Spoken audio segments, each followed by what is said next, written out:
আসসালামু আলাইকুম। আমন্ত্রণ জানাচ্ছি জাগো ফুটবলে। আপনাদের সাথে আছি আমি মমতাজ শাহিন রুম্পা। শুরুতেই জানিয়ে দিব আপডেটগুলো। দুই হলুদ কার্ডও ঠেকাতে পারল না টাই ব্রেকার কিং এমি মার্টিনেজকে, ফেরালেন জোড়া শট। তবে এবার আর্জেন্টাইন বাজ পাখির উপর পড়ল নিষেধাজ্ঞার খড়গ। সাদিও মানের জোড়া গোল, 11 মিনিটের ঝড়ে জয় রোনালদো বিহীন আল নাসেরের। গোল মেশিন হালান্ডকে খোঁচা ব্রাজিলিয়ান স্ট্রাইকারের, ক্যারিয়ারে হালান্ডের অর্ধেক গোল করা ব্রাজিলিয়ান নাকি গোল করা শেখাবেন হালান্ডকে। শীঘ্রই রোনালদোর অ্যাকাউন্টে ঢুকবে 113 কোটি টাকা, মামলায় হেরে বকেয়া পরিশোধে বাধ্য হচ্ছে জুভেন্টাস। এত জল ঘোলার পরেও 2026 বিশ্বকাপ পর্যন্ত জার্মানির কোচ থাকছেন নাগলসম্যান। শুনছিলেন শিরোনাম, এবারে বিস্তারিত। টাই ব্রেকারের আসল রাজা যে এমিলিয়ানো মার্টিনেজ, আবারও তা মনে করিয়ে দিলেন এই আর্জেন্টাইন। বৃহস্পতিবার রাতে ইউরোপা কনফারেন্স লিগের কোয়ার্টার ফাইনালে লিলির মুখোমুখি হয় উনাই এমেরির অ্যাস্টন ভিলা। প্রথম লেগে 2-1 গোলে জিতেছিল তাঁরা। দ্বিতীয় লেগে ফ্রান্স ক্লাব 2-0 গোলে লিড তুলে নিয়ে সেমিফাইনালের পথে পা বাড়ায়। কিন্তু 87 মিনিটে ম্যাট ক্যাশ গোল করে 3-3 গোলের সমতা করে ফেলেন। অতিরিক্ত সময় 30 মিনিট শেষে ম্যাচ গড়ায় টাই ব্রেকারে। সেখানে দুটি শট ফেরায় কাতার বিশ্বকাপ জয়ী মার্টিনেজ। বিশ্বকাপের কোয়ার্টার ফাইনালে নেদারল্যান্ডসের বিপক্ষে টাই ব্রেকারে দলকে জিতিয়েছিলেন তিনি। ফ্রান্সের বিপক্ষে ফাইনালের শট ফিরিয়ে বিশ্বকাপ জিতে টাই ব্রেকারে রাজা বনে যান ডিবু মার্টিনেজ। তবে নিজেকে সামলানোর ব্যাপারে বেশ উদাসীন এই তারকা। এবার উয়েফা তার উপরে নিষেধাজ্ঞার খড়গ চাপিয়েছে। পরপর 2 ম্যাচে 3টি হলুদ কার্ড দেখায় এক ম্যাচের জন্য নিষিদ্ধ করা হয়েছে অ্যাস্টন ভিলার এই গোলরক্ষককে। এই আর্জেন্টাইন গোলরক্ষকের নৈপুণ্যে গত কাতার বিশ্বকাপে শিরোপা থেকে বঞ্চিত হয়েছিল ফ্রান্স। তাই তার প্রতি ক্ষোভ ছিল ফরাসি সমর্থকদের। লিলের সমর্থকরা শুরু থেকেই তাকে দুয়োধ্বনি দিচ্ছিলেন। সেটার জবাব তিনি দিয়েছেন লিলের হয়ে প্রথম পেনাল্টি নিতে আসা নাবিল বেন তালেবের শট ঠেকিয়ে। এই সময় লিল সমর্থকদের উদ্দেশ্য করে তিনি চুপ থাকার ইশারা করেন। তার ব্যঙ্গমূলক আচরণে বিরক্ত হয়ে একটা সময় হলুদ কার্ড দেখান ম্যাচ রেফারি, যা ছিল ম্যাচটিতে তার দ্বিতীয় হলুদ কার্ড। নির্ধারিত সময়ের খেলায় কালক্ষেপণ করে প্রথম হলুদ কার্ডটি দেখেছিলেন তিনি। এর আগে লেগেও একবার হলুদ কার্ড দেখেছিলেন আর্জেন্টাইন এই গোলরক্ষক। তাতে পরপর 3টি হলুদ কার্ড দেখায় এক ম্যাচের জন্য নিষিদ্ধ হয়েছেন তিনি। তাতে আগামী 2রা মে গ্রিসের ক্লাব অলিম্পিয়াকোসের বিপক্ষে সেমিফাইনালে প্রথম লেগের ম্যাচটিতে খেলতে পারবেন না মার্টিনেজ। এদিকে কোয়ার্টার ফাইনালের দ্বিতীয় লেগে 2টি হলুদ কার্ড দেখেও তাকে মাঠ ছেড়ে যেতে হয়নি, কারণ উয়েফার নিয়ম অনুযায়ী নির্ধারিত সময়ের খেলা আর টাই ব্রেকারের কার্ড আলাদাভাবে গণ্য করা হয়। ফলে লিলের খেলোয়াড়রা আবেদন করেও লাভ হয়নি, বরং লিলের হয়ে চতুর্থ পেনাল্টি নিতে আসা বেঞ্জামিন আন্দ্রের শট ঠেকিয়ে ফরাসি সমর্থকদের একেবারে চুপ করিয়ে দেন তিনি। আর তাতে 4-3 ব্যবধানে জিতে ইউরোপা কনফারেন্স লিগের সেমিফাইনাল নিশ্চিত করল ইংলিশ ক্লাব অ্যাস্টন ভিলা। এদিকে নিষেধাজ্ঞার কারণে দলের সেরা তারকা ক্রিস্টিয়ানো রোনালদো ছিলেন না, কিন্তু সাদিও মানে সেই অভাব বুঝতে দিলেন না আল নাসেরকে। ঘটনা বহুল ম্যাচে পেনাল্টি মিস করলেন, জোড়া গোলও করলেন। সৌদি প্রো লিগে সাদিও মানের নৈপুণ্যে শুক্রবার রাতে আল ফেইহাকে 3-1 গোলে হারিয়েছে Al Nassr. Table topper Al Hilal থেকে এখন 9 পয়েন্ট পিছিয়ে দ্বিতীয় স্থানে থাকা দলটি। আল আওয়াল স্টেডিয়ামে ম্যাচের 6ষ্ঠ মিনিটেই পিছিয়ে পড়েছিল আল নাসের। জাম্বিয়ান ফরওয়ার্ড ফ্যাশন সাকালা এগিয়ে দেন আল ফেইহাকে।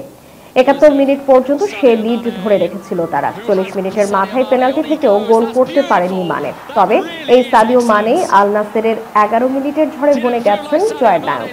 72 মিনিটে কর্নার থেকে পাওয়া বলে আলামরির হেডের সমতা ফেরায় আল নাসের।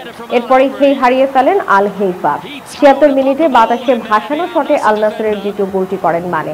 82 মিনিটে ফের মানের গোল। এবার 2 ডিফেন্ডারকে কাটিয়ে নিচু শটে বল জালে জড়ান সেনেগালিজ ফরওয়ার্ড। শেষ পর্যন্ত 3-1 গোলের জয় নিয়ে মাঠ ছাড়ে আল নাসের।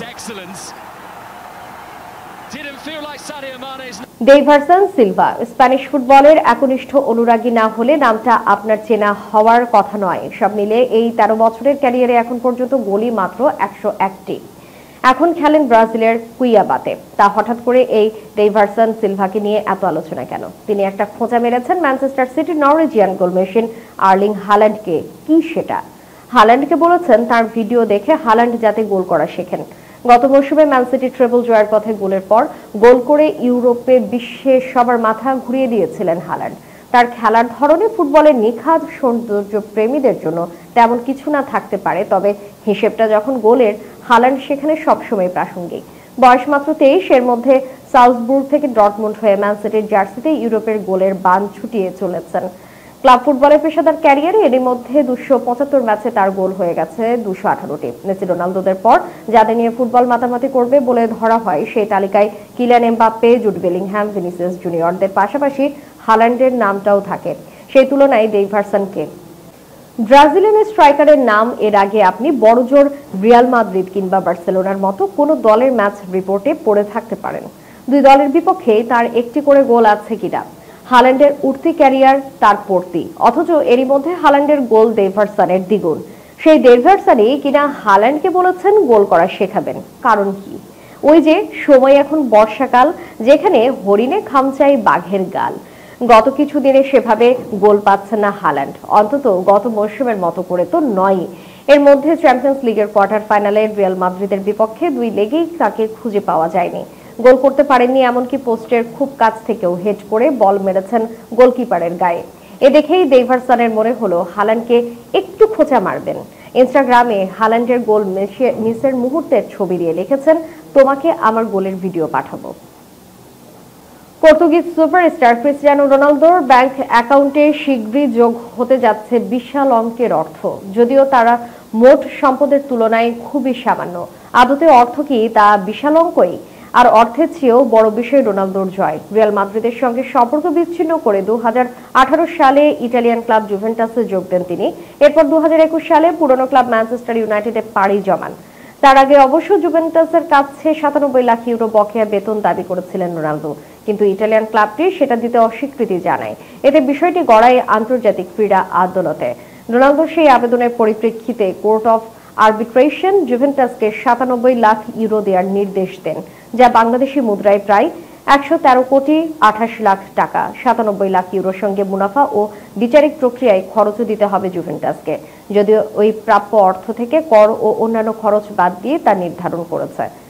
রোনালদো জুভেন্টাসের কাছ থেকে যা পাচ্ছেন সেটি তার দাবি করা অর্থের অর্ধেক। জুভেন্টাসের কাছে 1 কোটি 95 লাখ ইউরো বকেয়া বেতন দাবি করেছিলেন 5 বারের ব্যালন ডি'র জয়ী।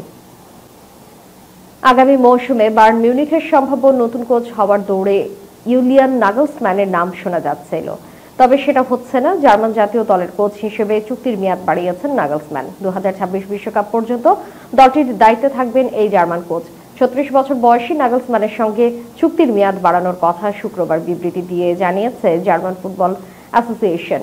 চুক্তি বাড়িয়ে নাগলসম্যান বলেছেন, এই সিদ্ধান্ত হৃদয় থেকে এসেছে। জাতীয় দলের কোচের দায়িত্ব পালন করা অনেক গর্বের। সবাই মিলে এখন ইউরোতে সাফল্য পেতে চায়। 2023 সালের সেপ্টেম্বরে জার্মানির দায়িত্ব নেন নাগলসম্যান। মাঠেই ফুটবলে ধুঁকতে থাকা জার্মানি তার অধীনে 6 ম্যাচে জিতেছে 3টিতে, হেরেছে 2টিতে, ড্র করেছে 1টি ম্যাচে। নাগলসম্যানের চ্যালেঞ্জ এখন ঘরের মাঠে হতে যাওয়া ইউরো চ্যাম্পিয়নশিপ। এরপর 2026 বিশ্বকাপেও তার অধীনে খেলবে 4 বারের চ্যাম্পিয়নরা। শেষ করার পূর্বে সংবাদ শিরোনামগুলো জানিয়ে দিব আরো একবার। 2 হলুদ কার্ডও ঠেকাতে পারল না টাই ব্রেকার কিং এমি মার্টিনেজকে, ফেরালেন জোড়া শট। তবে এবার আর্জেন্টাইন বাজ পাখির উপর পড়ল নিষেধাজ্ঞার খড়গ। সাদিও মানের জোড়া গোল, 11 মিনিটের ঝড়ে জয় রোনালদো বিহীন আল নাসেরের। গোল মেশিন হাল্যান্ডকে খোঁচা ব্রাজিলিয়ান স্ট্রাইকারের। ক্যারিয়ারে হাল্যান্ডের অর্ধেক গোল করা ব্রাজিলিয়ান নাকি গোল করা শেখাবেন হাল্যান্ডকে। শীঘ্রই রোনালদোর অ্যাকাউন্টে ঢুকবে 113 কোটি টাকা। মামলায় হেরে বকেয়া পরিশোধে বাধ্য হচ্ছে জুভেন্টাস। এত জল ঘোলার পরেও 2026 বিশ্বকাপ পর্যন্ত জার্মানির কোচ থাকছেন নাগলসম্যান। এতক্ষণ আমাদের সাথে থাকার জন্য ধন্যবাদ। আল্লাহ হাফেজ।